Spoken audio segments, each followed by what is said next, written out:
Rick. Gracie, how are you? I'm doing well. How are you? Good, good. What's our topic today?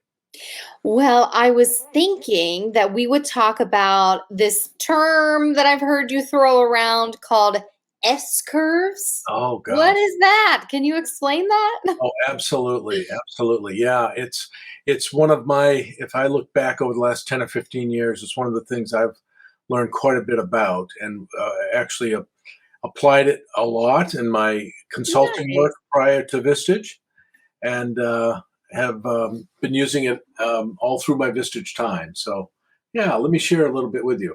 So, the S curves is a model that is if you're in an industry like high tech and you're out in Silicon Valley, I mean, they're talking about S curves all the time. And it's actually a concept of transformational change and accelerating transformation. But with technology there, I mean, you're looking at 6 to 9 month S curves, whereas other industries, which are far more mature industries, you're looking at years and even decades of change. So let me share with you the model. And what you see here are the two S curves.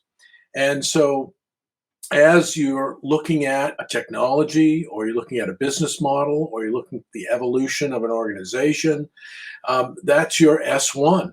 That's your S1 curve. But you reach a point at which that is no longer producing or as effective as some of the new technology, some of the new business models, or some of the new organization innovations are that are coming out. And so it starts to become a lag, and you start seeing that S curve go down, and that's where the second S curve comes in. So you see S2. And so that's the differentiation over time, S1 versus S2.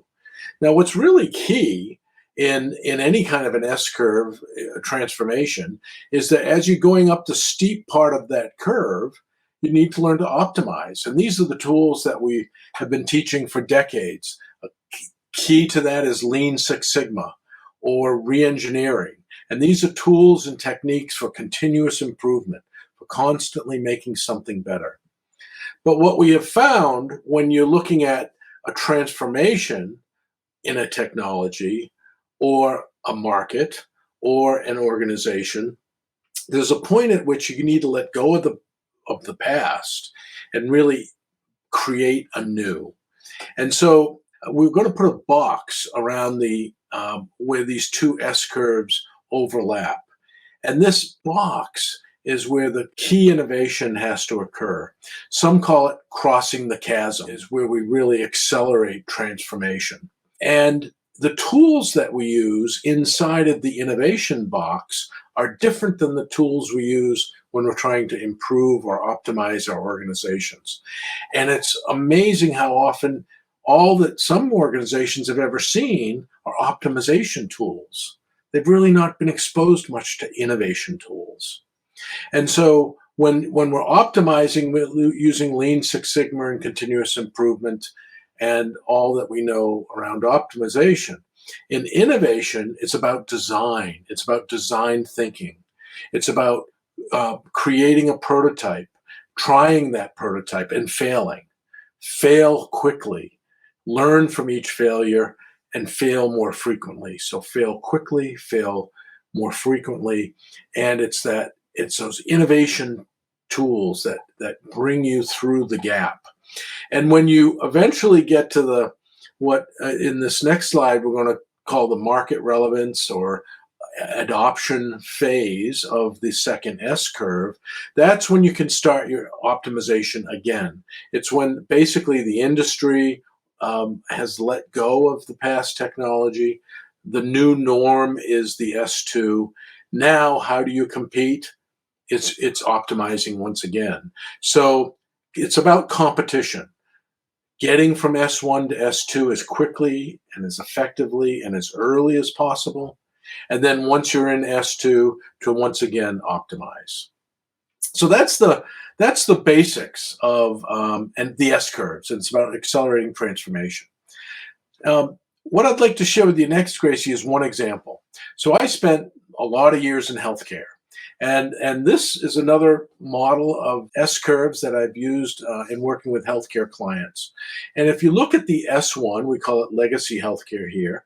It's been around for 80 years, more, many, many decades.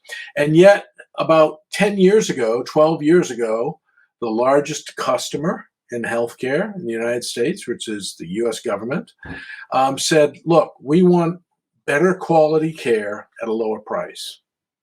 And you need to find a way to do it. And all of a sudden, people started doing all kinds of innovative ways, looking for innovations to get to what this customer expected, which was a new level of healthcare, better quality, better outcomes at a lower cost.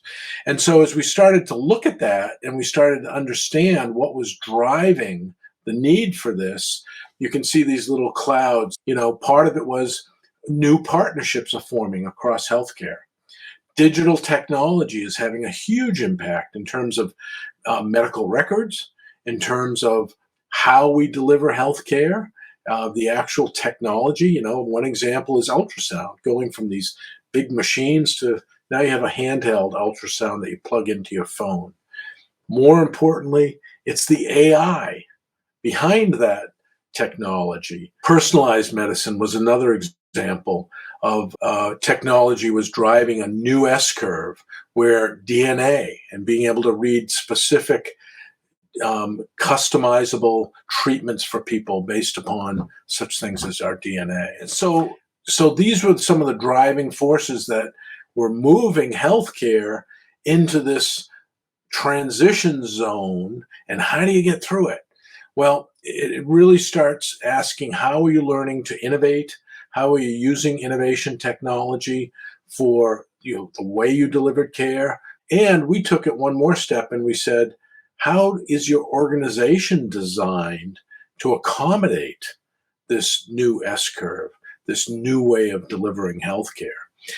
So it applies in many different ways, and I just wanted to share with you one piece, one example from the world of healthcare.